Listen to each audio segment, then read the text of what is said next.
Hi, welcome to GameOnTV. I'm Tim. I'm Jason, and on today's show, we get political with an R18 plus rating.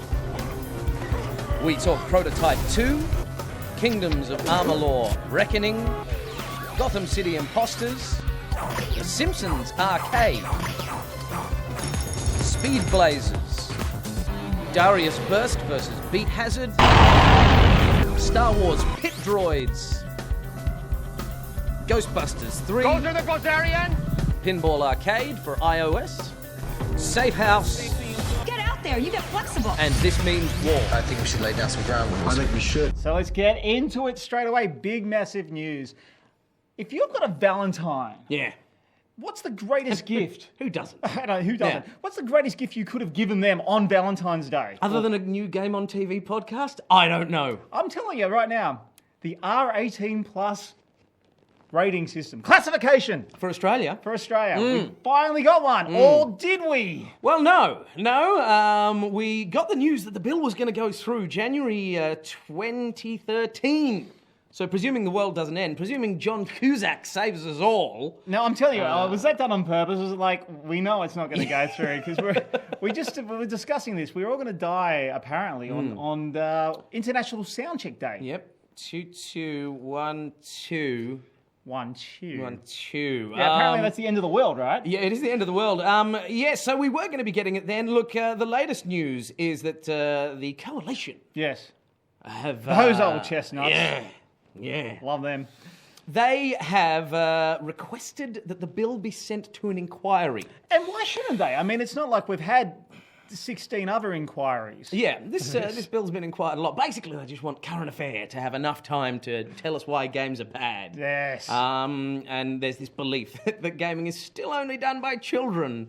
So anyway, it's going to inquiry, which basically means, among other things, that they'll have to open it for public submissions. Yep. And we'll find out what's happening there. It's not foreseen that this is actually going to get rid of the R18 plus rating or stop the bill from being presented. Right. It will delay it. So we may even be looking at a mid next year. Right, but we've spoken about this before. The whole thing about the R18 isn't that people are banning games. It's just that every single game in this country must be classified in order to be sold. Yep. And because there was never an R18 classification made in the first place, anything that falls outside of that can't be classified and therefore can't be sold. So it's one of those things that it's not about us banning 18 plus material. It is about the fact that we have no category to put that 18 plus material into. Absolutely. And so that's where it's coming from. So it's not like we're sort of maintaining censorship or anything in this country, but just by the sheer red tape, I guess the whole thing is that there are games that are getting banned and we can't get in the country. And if you bring them in, it's contraband. Yeah. So it's illegal to do so. So it seems pretty silly not to just give the classification so there's a place where we can sell these games. Anyway, enough said of that. So it looked like it was going to be good. It now looks like it's going to be held up again. So I think we partied for about 12 hours on that one. Look, I mean, we might still see it. We might still see it January 13. It depends how, whether the coalition are doing this just to be contrary or whether they are actually genuinely having an issue with it. I guess time will tell. Yep. Hopefully by this time next year, we'll be sampling some R18 plus wares. Never know. But what look, I'm I tell you saying. what, we have sampled, and we can now talk about it officially today. We can. Yes, we played this a couple of weeks back. It was Prototype 2. And we'll throw some vision up right now, I think. And what did you think? I mean, were you a big fan of Prototype 1? I love Prototype 1. I played Prototype. Prototype. What? Oh. Prototype 1, I played a lot of. I played it through twice, in Loved it. fact. You have a lot of free time on your hands. I did. On my hand. Just the one hand. This one is busy working. Well, that's the other hand. On the other hand, you're working. Yeah. It was a very good game. The difficulty, it ramped pretty high. Right. Right at the end. Towards the point that it got really, I threw the controller a lot. I found with the first game a lot of the side games were kind of unnecessary and stuff like that. And the problem was, in the ensuing period, Yep. I'd gone right off Prototype. Right. I pretty much had no interest in Prototype 2. Because my memories of Prototype 1 had become purely of the things that I hated about it. Right, and also Gotham City, like Arkham Asylum came Arkham out, Asylum and came out, you know, so the Batman games came out, which were very similar, I guess, in gameplay. Yeah. And even, I mean, stylistically, I mean, obviously it's very different because one was Batman and had that sort of Batman feel. But Prototype really suffered from the fact that it was released. Yeah. And then Arkham Asylum yeah. was released. Yeah. Yeah. They've swapped it around this time. Now you got Arkham City. Arkham City's come out, and now we've got Prototype 2. And I tell you, we got a little hands on. I guess we played about an hour of it. Yep. We played some of the earlier levels, and then we actually got to mess around with a fully powered James Heller, who's the new character you're playing. Alex Mercer. Yep. Not so much. James Heller now. Got to play around with him, and I tell you what, just playing it did remind me how much fun it was. One of the things that they have tried to change is the combat system. Combat system itself hasn't changed that much, but the AI of your enemies has got a little bit more accommodating, especially when you're combating 3 or 4 multiple enemies. Sure. It's not so unforgiving as it used to be. It was great fun. I really enjoyed it, actually, and I'm really looking forward to the game now. Yeah, I mean, do we know when it's coming out? Because this is just a preview, Yeah. So, I don't know, a couple of months. Yeah. We'll keep you posted on that, but we've So, had a bit of a play. I got the T-shirt. Yeah. So, life's good. Yeah, I got far too big a T-shirt, so I... Swim in it! Yeah, I camp in it. We did do an interview with one of the designers, Jonathan Lim. The game's telling you all this information. There's a big laser sight on you saying, this rocket is coming at you, man. You got to deal with this. If you check out our YouTube page, subscribe, we'll chuck the interview up. So if you want to have a look. Amazing interview. It's a pretty good interview. Oh, I liked it. We got unbelievable. the big questions. Oh, the hard questions. You talk about a current affair. Yeah, really hard questions. What's pi to 17 decimal points? And the funny thing is, he did know the answer. He did. He's a smart man. Smart boy. Very smart boy. Yeah. Moving on, the big release from last week. Yes. I said I was going to play a bit of it. And Kingdoms of Amalur, Reckoning. And Colon Reckoning. Colon Reckoning. Can't I forget had a Colon. Colon Reckoning. I've played about 3 hours of it, Yeah. so it's still early days. By all accounts, this 3 game hours of can... Colon. Yeah. 3 hours. This game can go up to about 200 hours. Am I hearing Skyrim all over again? Look, a lot of people have been talking Skyrim. It's drawing the comparisons. The main thing is that it's not as hardcore as Skyrim. Skyrim is definitely a real RPG players type game. This is an RPG game, but this is more an RPG for lovers of Fable and say, Dragon Age Origins. See, I actually prefer this over Skyrim. Did you? Yeah, I do. I mean, I found Dragon Age. I enjoyed Dragon Age nowhere near as much as you did. Yeah. You especially Dragon Age 2. I thought was okay, but I started getting into Skyrim as trying to get into that. Yep. And I think this one's better. Yeah, well, look, let me tell you, as I say, I've only played a few hours, so it's early days yet, and one of the things that it says is it starts to become pretty monotonous towards the end, and by all accounts, even like the people who've been beta testing it for months still can't get through the story in less than 8 days. Wow. This is a long, long game. Todd McFarlane's designs are very obvious and really quite good, actually. Yeah, it right. reminded me of how good an artist he used to be. So that's kind of great. The storyline, the writing is pretty ham-fisted. You've come from the tower, haven't you? I don't know how much of that is R.A. Salvatore. I called him R.R. Oh, right. Yeah, I got myself confused. R.A. Salvatore. I don't know how much of that is him in terms of the dialogue. He might just be doing the plotting of it. But I do have to say, the main thing that I've come away with this from is this is the game that I wish Dragon Age 2 had been. Dragon Age 2 was quite a disappointment to me, especially after Dragon Age Origins had been so great. This is, it's a lot of fun. It's a lot of fun. The combat systems are really great. Graphically, it's not... I'll tell you what it is. My attitude to the game at the moment is it does everything pretty well. And it adds up to a pretty great experience. It's sort of the experience at the moment is greater than the sum of its parts. The graphics are serviceable. There are some really nice moments. There are some really, The character customization is serviceable. There's nothing unique or interesting about it, but it's great. It does a really fine job. The combat is a lot of fun. Great. Yep. You don't have to select a class or a style from the beginning. You can just upgrade As you go. as you go in whatever areas you want to go. it's a really enjoyable experience. It's not going to set the world on fire, but it is pretty great. So I'm looking forward to playing more of it. As I say, I'm only about 3 or 4 hours into it, and I'm really excited to play more of it. So. Would you say it's along the lines of War in the North for Lord of the Rings? Look, I'd say it's much better than War in the North. Okay. Much better actually. I would say the two comparisons it's getting. I mean, basically the two comparisons it's getting are to Fable or Skyrim. It's Skyrim is a vastly different game. It's very similar to Fable without all the fart gags, which can't hurt it.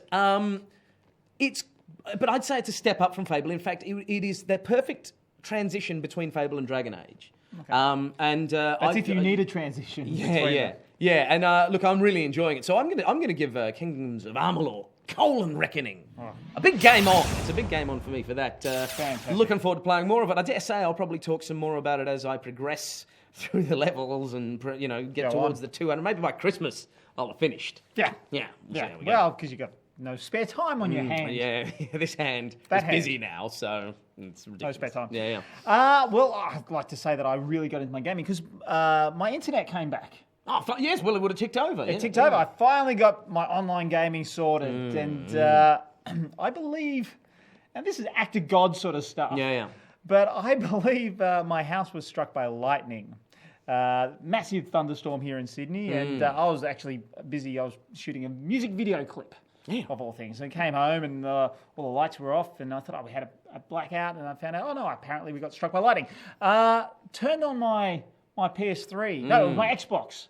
Right. Turned on the Xbox the next morning. I thought I'll have a bit of game, which haven't been online for a while, play a bit of, something different, Modern Warfare 3, and nothing. Nothing. Did it turn on? It froze right at the right. Made the noise and then froze, and I thought, that's so good. Tried to reboot it, nothing. I thought, oh no, it's dead. So I thought, you know what? It doesn't matter. I just need some games. So I played Modern Warfare 3 on my PlayStation 3. Turn that on. There are other games. No, they're not. They're not. Yeah. Turn that on. Yeah. A yellow light, which I've never seen before. Out the back of the PlayStation this time. I know, right? Out the back of the PlayStation, this yellow light is going from where the internet would be hardwired connected into. So there's this yellow light coming out there. Now, it's really funny because I've been speaking to this study and I've been saying, well, there's this yellow light at the back. And they're like, we've never heard of that.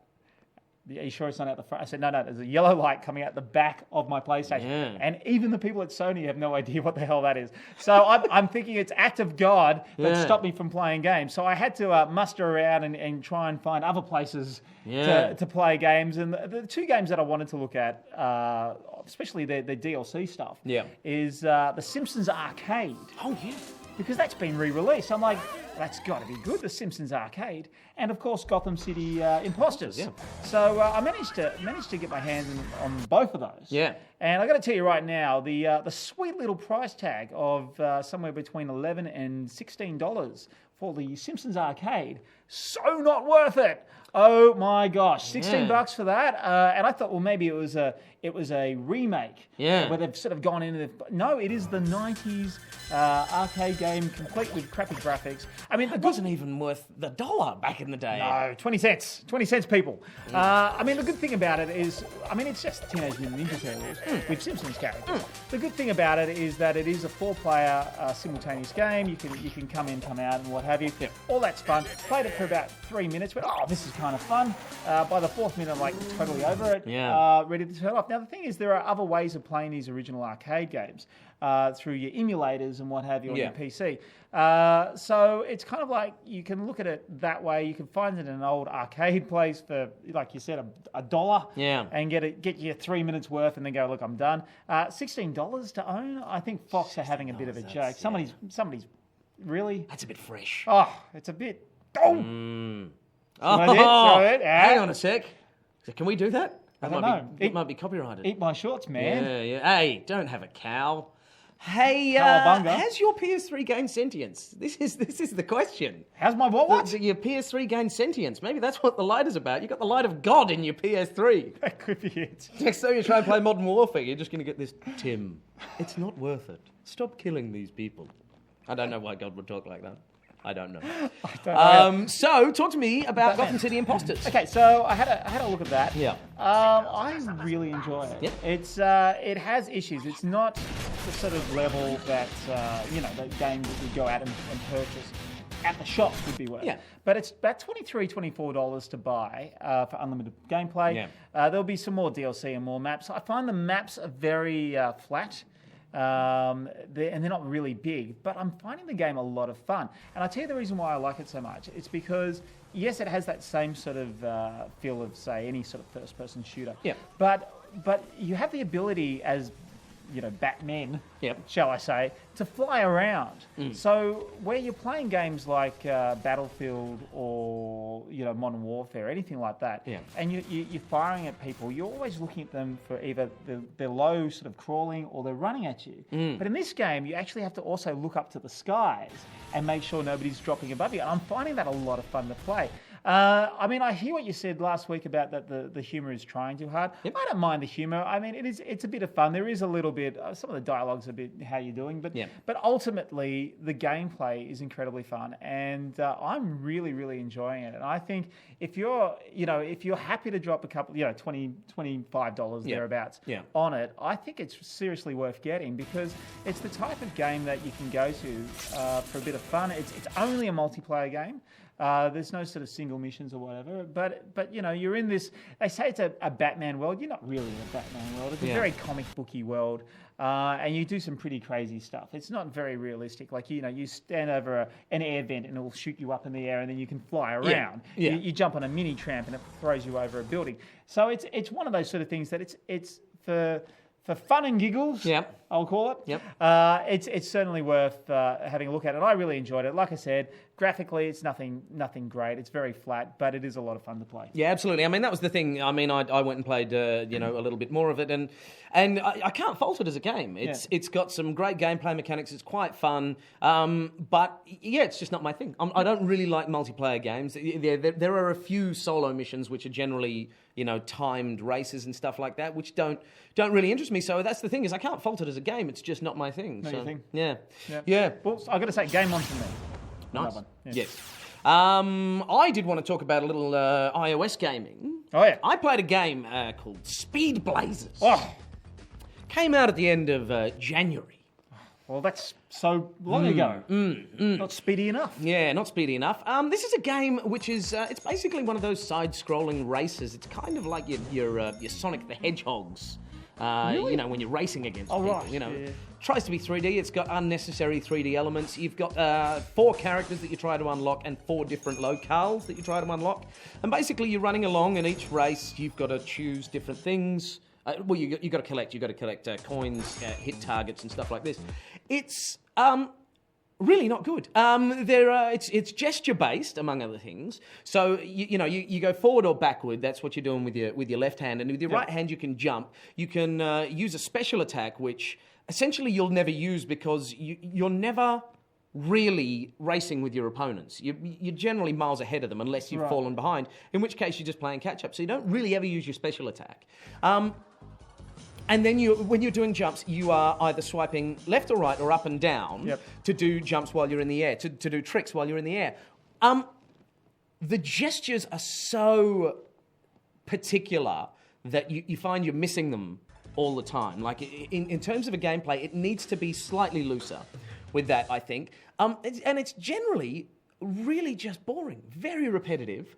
There's not a lot to recommend this game. It's a $2.99 game. It depends. Is that $2.99 much? Yeah, possibly. I would put that $2.99 towards a cup of coffee or something like that. Maybe pick up Quarrel, because Speed Blazers for me, definitely not worth it. I would say it's definitely not worth it. Speed Blazers is a fail. No, it's a fail for me. But hey, can I ask a question? Wasn't Quarrel free on your iPad? Unless you want the full, Oh, okay. Yeah. The trial is free, $2.99, I believe, to buy the complete. Quarrel. Quarrel. That wasn't a fail. Not Quarrel. No, Quarrel. Get it off. No quarrel with Quarrel. No. Oh, hang on, you brought it back. Yes. We're bringing it back. Every week. Yeah. Look, I actually had a bit of fun. There's 2 shoot-em-ups on the iPad this week. Yeah. So my iPad didn't blow up. You went iPad crazy in the interim. Well, I have to. I've got like the only thing I've got left at my house that is working is my Wii. And that hasn't been dusted off since 1976. So, Nintendo failed. Come on now. They do good stuff. If you're 2... Or you have no other working console. No, I've got they my are iPad. lightning-proofed. Yeah, the Wii is lightning-proofed. Well, that's because it's not plugged into anything. That's why. Anyway, there's two shoot 'em ups that came out this week. One was Darius Burst. I said that wrong. I love his remixes.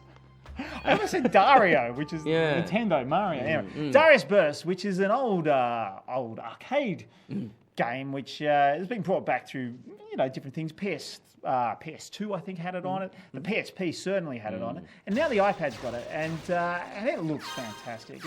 It is a pricey, exy game, though. It's at $12 to buy. I know. Well, this is the thing, right? The quality of the games is stepping up, but so are the price tags. Yeah. But still, it's a lot cheaper than your Vita games, which are going to be $60, $70, and you could probably get this game on that, and it would look not that much different. I mean, this is a pretty good-looking game. The thing with it is that it is very similar to the arcade that it had, that was out there before. If you're a big fan of side-scrolling shooters, then this is certainly a lot of fun. It's very bright, very colourful. The sort of 3D-esque graphics that come with it, I think, look great, and it's always been part of the Darius sort of world. So this is the second prologue, I believe. Yeah, right. There's no use having one prologue. No. Have to have at least two. Yeah. In order Probably for it to be three. a game. Well, I hope so. Yeah. I mean, with the look of this game, but at $12 per prologue. You don't want to be doing that. But another game came out that was very similar, and that was, I want to make sure I say this right, Beat Hazard. Now, Beat Hazard is a little bit different. It kind of feels like Asteroids. Lots of flashy colours. If you're an epileptic, you will be foaming at the mouth when you play this game because it is flashy. If you're watching it now on the podcast, you're probably... Spoiler warning. Yeah. Call an ambulance. That's right. It is very flashy. But the thing that I like about Beat Hazard is that it actually takes music from your iTunes collection or whatever's on your iPod or iPad in this case. Unfortunately for me, I do a lot of my retro music purchasing. So there's some interesting tunes that come out. If you always wanted to play Asteroids to I'm Not in Love, just great. It's great. 10cc is not on my iPad. But now that you say that, I really wish it were. Look, this game is great. The problem with this game is that there's a lot going on and the flashy lights look great. But it's so impossible to play because there's so much stuff flashing in your face that you actually don't, and there's so many things happening, you don't know what you're shooting at. I mean, it's just bullets going everywhere. So you can't actually get through the game. You wake up 2 hours later with no pants on in a field somewhere. You don't know what's happened. It's not like your Saturday nights, my friend. Something completely different. But I'll tell you what, I enjoy it because it can play your music. One of the power-ups as you go through it is that you get extra volume. So the level of your music that you're listening to starts pretty softly, and the further you go, the louder the music gets, and also the flashier it gets. So look, I say it's a game on for both of these. If I was going to play it against each other, I'm going to have to go Darius because it's more of a gameplay. But just for uniqueness and the fact that you can foam at the mouth of the game, Beat Hazard has it down as well. How much is Beat Hazard? Now, Beat Hazard is only a couple of bucks. It's like $2.99 or something like that. Darius is $12. So, I mean, one's for hardcore gamers and one's for gamers who want to be hardcore. Yeah. With their 10cc music playing in the background. Yeah, it's basically a hindrance to listening to your... I've only got podcasts on mine. That's Asteroids. You can play that to that. I mean, the other thing is you can use with Beat Hazard is it's got a visualizer, which is very similar to what the first PlayStation had. Yeah. Where you press a button and, with bright, flashy colours to the music that you have, or in your case, your podcast. Stephen Fry's audiobook. That's right. Yeah. Flashy lights fantastic. in your face and you start foaming. Yeah. But I mean, they're two very similar titles, which I just wanted to put head to head. Game on to both, depending on who. But which one wins? Which one wins? Darius. Yeah, it has to win. Darius beats Beat Hazard. That's true. But it's certainly not my game of the week. For iPad. Okay. And I'll get to that very shortly because I'm sure you have something else to talk about. It's a teaser. I don't actually. Okay, well, let me get to it right now then, shall we? Yeah. The game of the week for me was a little find for the new Pinball Arcade machine app. Now, this is from the guys who made the PSP version, which I was a mad fan of. And basically, they take actual arcade machines, and when I say arcade, I mean pinball machines that you find in the arcade, and they recreate them as realistically as possible, to the point where they even have the sales flyers, and they have the exact digitized from the speech that's inside the pinball machines. And if you have a looking at it right now, they look gorgeous. And the thing is, these are real arcade pinball machines. These aren't sort of ones that are made up for your iPad or for whatever. Now, the thing I love about this, and I love this particular brand of game for pinball, even more than the Zen pinball on the PlayStation and Xbox, is that the weight of the ball and the flippers just feels perfect. You actually can get a nice feel of the ball. So when you hit the ball up the ramps, you can actually aim and turn and get there. There's a lot of the apps for pinball games that you hit the flipper, and the ball will just shoot off and it'll bounce around. And it's kind of like the weight of the ball and in the world just doesn't seem right. This has lots of ramps, lots of flashing lights, lots of multi-balls, 4 different games that come with it. It is a little exy to start off with. It's a $10.49 mark to buy all 4 tables. It's in-app purchase. You can play any of the tables, or 2 of the tables, up until the high score. And then once that, it locks you out. So it's a bit of a tease. I because I was a big fan of this system anyway, I decided to just go with all the tables straight up, and I was really happy. It comes with Ripley's, believe it or not, which is I can actually remember playing that game myself in the late 90s, back in the day where I looked a bit younger. Back when he was only 40. My hair was, went down about here. You had a cheeky mullet? One of these? Yeah, one of those. Lovely. Never had one of those. And so that's kind of cool. Another one is Black Hole, which was actually on my PSP as one of the original games. It's like a 1980s game where it actually has a table inside the table. If you're lucky enough to get it down there, it's kind of fun. So you've got, sort of... Oh, yeah. Right. And it's upside down as well, which is kind of weird. The flippers are at the top for the table because it's on an angle. Yeah. So you got to get your head around. So anyway, a bit of fun. It also comes with the Theatre of Magic, and who doesn't want the Theatre of Magic as a pinball table? I mean, that's a night out right there. Like, what are you doing tonight? I'm going to the Theatre of Magic. Yeah. Yes, on my iPad, because my PlayStation and Xbox have been struck by lightning. Yeah. And also the very famous, and I say famous because it's another one that I played. It probably wasn't that famous. But Arabian Nights, which, awesome.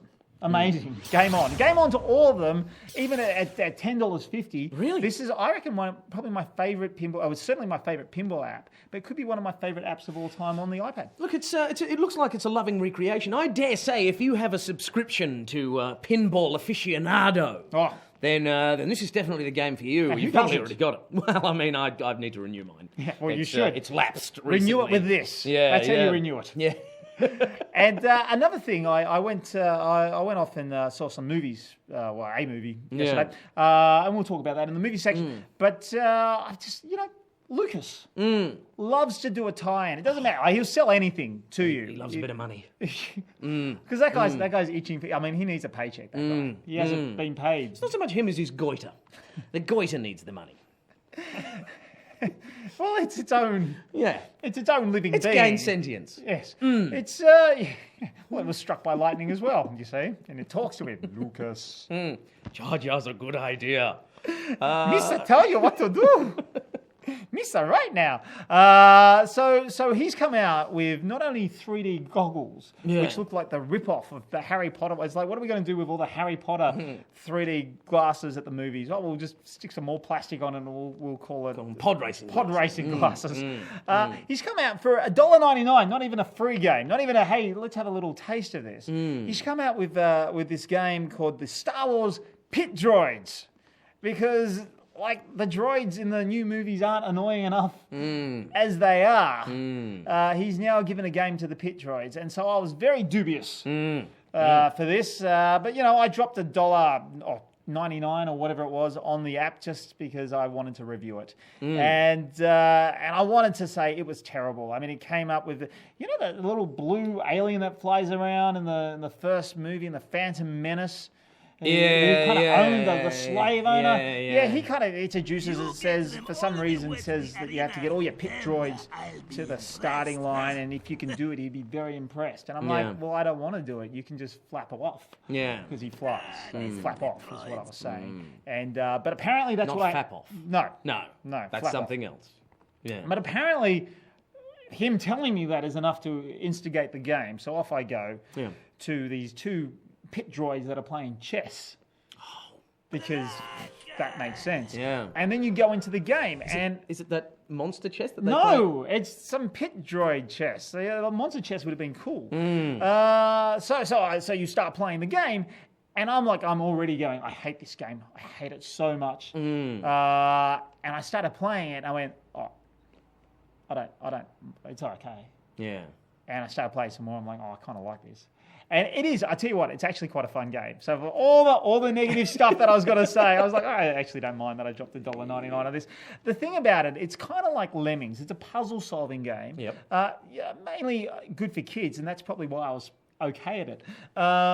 Because it is a game that says, okay, well, they release all the droids, and you have to get them through your map to the end bit, and then they only walk in a straight line. So it's kind of like Lemmings, except they stop. They sort of play. They say this is where they're going to walk, and what you need to do is say, well, you have X amount of tiles that you can choose. You can point them in directions, and you can say you walk this way, you walk that way, you go this way, that way, and the blue ones have to go into the blue hole, and the red ones have to go in the red one. So it becomes quite a fun little puzzle game, and I was surprised. I actually really enjoyed this game. So for all the hating that I had leading up to this, for $1.99, if you're a fan of puzzle games, if you're a fan of Star Wars, and if you like the first movie, then whatever. But if you like, and what about the first movie? I mean, episode 1, not episode 4. In 3D. Then you know. Yeah. I say to semi-game on. Yeah. I don't know if that You works. got a semi. I don't think you can. Okay. I'd say if you got $1.99, ask for another $1 and pick up Quarrel.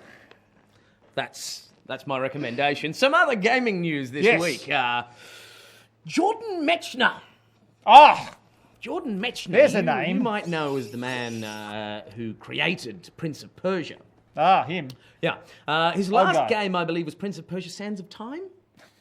Wasn't that his movie as well? He did write the movie. Yeah. Or he contributed. The end. So he did Prince of Persia, the original game, as well. Which was a great game. Fantastic game. Right. He also did another little game that you might remember called Karateka. I love Karateka. It's the same game. Karateka was awesome. Same game. Yeah. But with karate. 1984, I think Karateka was. It was around the time Karate Kid came out. It was one of the first sort of fighting games, really. It's, not a basic, it's more an adventure game with fighting, but great game. It was made on the Apple. Yeah. It was the Apple IIe or The something. Apple II, Something. yeah. Whatever it was. Back with the floppy. Oh, yeah. Great game. He's doing an update. Oh, Jordan get out of Mechner's here. come out. He's saying he's going to do a remake. There's going to be a new Karateka coming out. Lord knows what it's going to be like, but I am as excited as... I can imagine it. Yep. You side-scrolling, Yep. run into one, a bird flies at you, Yep. you kick it. You can punch it as well. You can punch it. Yeah. Because that's what the original one was like. Punch, kick. It's all in the mind. Little Parappa the Rapper joke there, just by dropping the a way. little. I'm dropping some prapping, as we in the hood call it. So anyway, this is something else I wanted to talk about. Tim Schafer, who you might know from Double Fine. No. Double Fine, who did stuff like Stacking.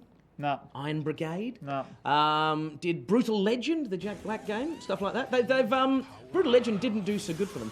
I'm yawning. Way Sorry, back I'm yawning. when- I don't know why. This is boring me. You shouldn't. Way back when Tim Schafer did Day of the Tentacle. Did you ever play Day of the Tentacle? That's why he's bored.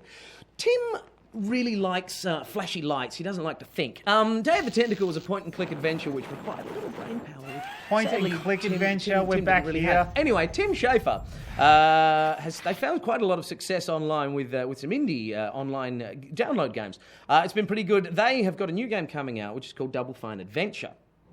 Not Bore Me to Death Adventure. No. That's their follow-up. No. Go on. Hit me with some knowledge. Read a book. So anyway, he went on to Kickstarter to try and get the project funded. Because nobody cared, right? Because, he couldn't get any money. So basically their goal was $400,000 was what they were looking for. It's a hefty goal. Yeah, they've still got about 22 days to reach that goal. Yeah. In less than 72 hours, Yeah. they had raised $1.3 million. Are there that many bored people in the world? No, they're not bored. There are people with taste. Don't worry. Call of Duty there'll be a new Call of Duty soon. But for people who like games, this is pretty exciting. I mean, this basically changes the face of independent gaming. In terms of, I mean, really, at the end of the day, they don't need to go to companies. You can raise that much money. Now, admittedly, he's got the track record, and not everybody can get online to Kickstarter to raise that kind of figure. Right. But it does kind of change the face of the game design landscape. But this is. I mean, it's going across all media now. People are getting TV shows, webisodes, movies up through crowdfunding, crowdsourcing. So I think it's just the way of the future. Yeah. Look, I mean, all jokes aside, they're not my type of games. But I mean, that's a massive feat. To, especially if you, I mean, why they need to raise more money now? They've got their minimum. They can make 3 games. Yeah, well, I think that's probably what the thing is. I mean, basically, with the Kickstarter format is you can buy various different. You contribute by buying in at various different elements. So what they're doing now is essentially pre-selling the game, and so. I mean, they've basically got enough capital to do several games or keep themselves going for a while. I mean, or buy a Ferrari. Yeah, it's some pretty exciting things. Actually, a webcomic had a similar success story recently called Digital Bunnies or something like that. Pretty interesting stuff. So it's a strange time with online funding. Time out. You read a comic called Digital Bunnies? Let me find out what it's actually called. I don't really read it. I was reading about it. It is called Digital Sweeties. Either way, man, who's got the taste now? Is what it was. Don't embarrass yourself any further. Let's keep moving. Let us jump into... Oh, before I get into movie news, I was going to say just a couple of games release dates that have been locked in this week. Assassin's Creed 3. Yes. Coming out October. This year. This October. They don't mess around, They're breaking their standard November release to go with an earlier release. Do you know why? Why? No, they don't read Digital Bunnies or Sweethearts. They're working. They don't have a hand that's free. Both hands working. They're interested in new games, not Call of Duty. Darksiders 2 is coming out June 26th. Now, Darksiders 2 is coming out from THQ, who had a lot of financial trouble announced. Massive. Yeah, they had a pretty bad year last year, in spite of the fact that they had quite a bit of success with Saints Row the Third. Yeah, fantastic game. Yeah, they still recorded quite a loss for the year. So. But that's because they keep making wrestling games. They keep making stuff that doesn't really turn a profit. So, and Star Wars The Old Republic. Finally getting an Australian release. March the 1st is going to be released with Asian and Australian servers. I was interested once upon a time. Now I'm not. I mean, it's a great game if you're into WoW. Or if you're still into WoW. Yeah, but that's kind of like saying... if you like WoW and you're slightly bored of WoW. Yeah, but that's kind of like saying it's a great social app if you like MySpace. Yeah. You know what I'm saying? Yeah. Like, it's just kind of like, it's been done. Yeah, absolutely. So, yeah. Let's move on to movies.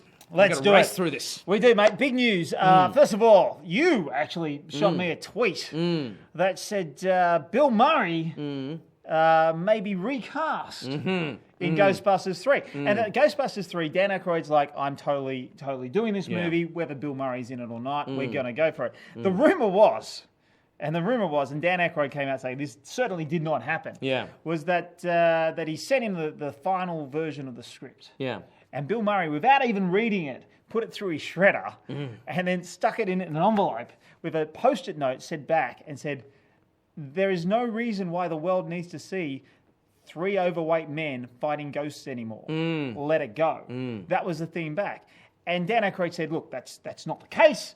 Bill respects me too much as a writer and a writer and a friend to do that. And so an occultist. That's right. Yeah. To do that. So send him a couple of bottles of Crystal Skull vodka. See what happens. No, yeah. And but obviously he doesn't really respect him enough as a writer to read his script if he set it back. But the thing that got me the most about this post that nobody seems to pick up on, they're saying, well, is Bill Murray in, Bill Murray out? Dan Aykroyd said he's going to replace him. That Bill Murray said to Dan Aykroyd, one Ghostbuster, said to another Ghostbuster that, that it's not enough. People don't need to see 3 old Ghostbusters fighting ghosts. There were 4 Ghostbusters. There were always 4 Ghostbusters. Whatever happened to Paul Winstead? It's always the black guy who gets it. I'm like, come on, unless he was saying, because we know Harold Ramis is very overweight. Yeah. Dan Aykroyd ain't the thinnest man anymore. Yeah. And Bill Murray, you know, he's let himself go a little bit. Unless they're saying that the 3 fat Ghostbusters are them. Winston is and cut. Winston is just Winston's just been keeping fit going, listen, when Six-pack. Ghostbusters happens, I'm happening. Oh, he's I'm in there. it. Yeah. He was very big on we have to get Rick Moranis back and He was. get He him was out of retirement. Right. Yeah. Nobody mentioned Ernie Hudson. And so as a Ghostbusters fan, I was very sad about that. Yeah. Just for the fact that everybody ignored Paul. I mean, he came in so late in the movie. Yeah. Like, they didn't even want him from the... I don't understand it. What were they thinking when they... Why either bring him in or don't bring him in? But, you know, 30 years on, and they still forget him. Yeah. That's kind of sad. Yeah. So that was pretty funny.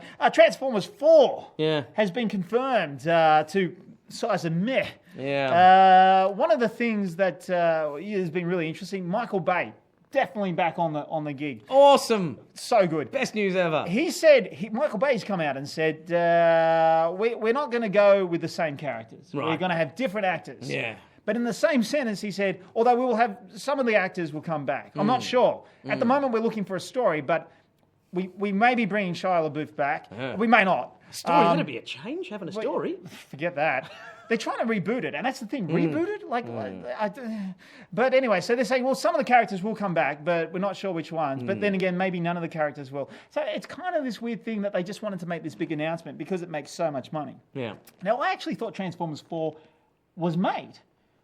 I thought that was Battleship. Battleship, yeah. I thought that was, isn't that Transformers 4? I mean, it smells like a Michael Bay film. Yeah. It certainly has the Michael Bay stench to it. Yeah. So I don't know. Look, Battleship 4, I think we'll do it. I mean, it's Hasbro. Yeah, It's the from same the company that brought you Transformers. Painful. The toy company that, forget about that. Yeah, and the other big news was the Tim Burton film. The trailers went up this week for Abraham Lincoln Vampire Killer. Vampire Hunter.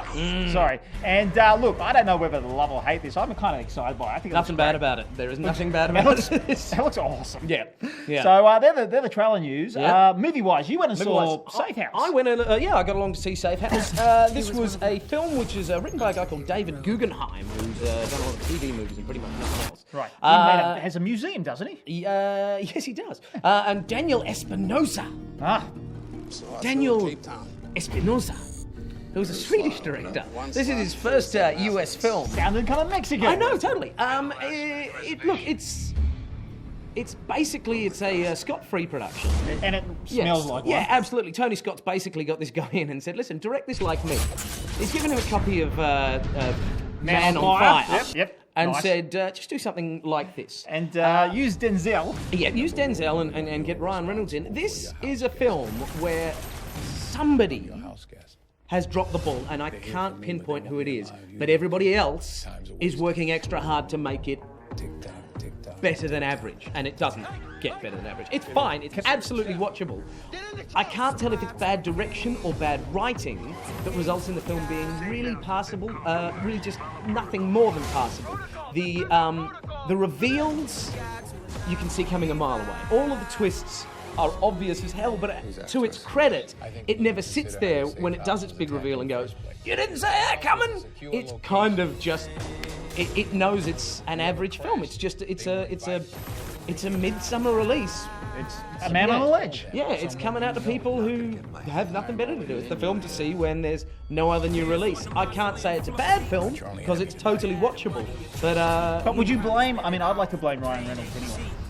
No, Ryan Reynolds does it. He does a fine job. Again, Ryan we're Reynolds all does a fine job? Yeah, ish. Yeah. It's fine-ish. Denzel is absolutely phoning it in. Paycheck time. It's just not great. But listen, if you've got some time to kill and you've got a free ticket, you could do worse. Well, I don't know how. Maybe you could see This Means War. This Means War. I saw This Means War. It's not worse. It's not certainly worse? not worse. Yeah. It is, I guess it's the follow-up. It's Mick G's latest film. And it's the follow-up to his latest film since that was a Terminator Salvation. Yeah. And it pits the unlikely buddy duo of Tom Hardy and Chris Pine. I got to tell you, it's weird because they work for a secret branch of the CIA. Yep. What a British person and an American person working for the CIA, I'm not sure. I don't know how that sort of intercontinental transfer thing works, but you know, Tom Hardy does his British thing the entire way through the film. Chris Pine does his thing. The thing I loved about it, first line Chris Pine says, because he's undercover, and this is a spoiler, it's not much of a spoiler, but he says, this lady says to him, so what do you do? And he says, I'm the captain of a very large vessel. And I kind of went, oh, we can nod to Star Trek, that's kind of fun. The movie itself is you know, it's about two spies that fall in love with the same girl. Now, that in itself is a bit of fun. They're best friends, they work as spy teams, they fall in love with this one girl. Problem is, Reese Witherspoon, not worth falling in love with. No. And if you're going to have a whole movie where the two guys kind of play off, best friends, play off against each other for the affection of a girl, give me a girl that's worth fighting for. Like, I don't know what in... Get Abby Cornish in. See, Abby would have been good. Yeah. I know that's probably not a good thing to say. But look, this does totally reek of Mick G's love and touch. Look, I actually like Mick G. I don't think he's made a very successful film. I mean, Mick G made movies like Charlie's Angels and Terminator Salvation. This is a nice blend of the two films. It really feels like he's taken Charlie's Angels and mixed it with Terminator. There's plenty of action sequences for the guys, and there's plenty of romantic sort of fun stuff as well for the girls. I think the standout for the film was Chelsea Handler, who you know, plays her best friend, but is referred to in multiple times as Reese Witherspoon's mother, and they make a lot of fun at her expense, including herself. Right. And I kind of like that because I thought she was probably the saving grace for me in the film. Overall, I thought the film was certainly a fun movie. Yep. And you know, it's going to do well for the, I guess, for the guys. If you have to get dragged to go and see a movie with a girl, it's a good one because you won't get totally bored through it. But as a film itself, I don't think it was the greatest film ever. It was, again, it was popcorn. I don't think it was worse than Safe House. Yeah. But it was a lot of fun, but it certainly wasn't one that I would go back and see again. So there you go. That's the movie. Did Chris Pine drop did he say to Tom Hardy at any stage, "You're the bane of my life"? No. But the thing that I thought was really interesting is that I thought Tom Hardy was a really big, sort of massive guy, and he's smaller than Chris Pine, so it kind of felt weird knowing that this guy's going to be Bane. Well, Tom Hardy, because Tom Hardy was quite weedy in Inception. But huge in several other films. Yeah. Before Bronson, he was big in. We're probably going to wrap it up there. We were going to talk a little bit about some other things, but we're going to leave it there for this week. Maybe we'll get to them next week.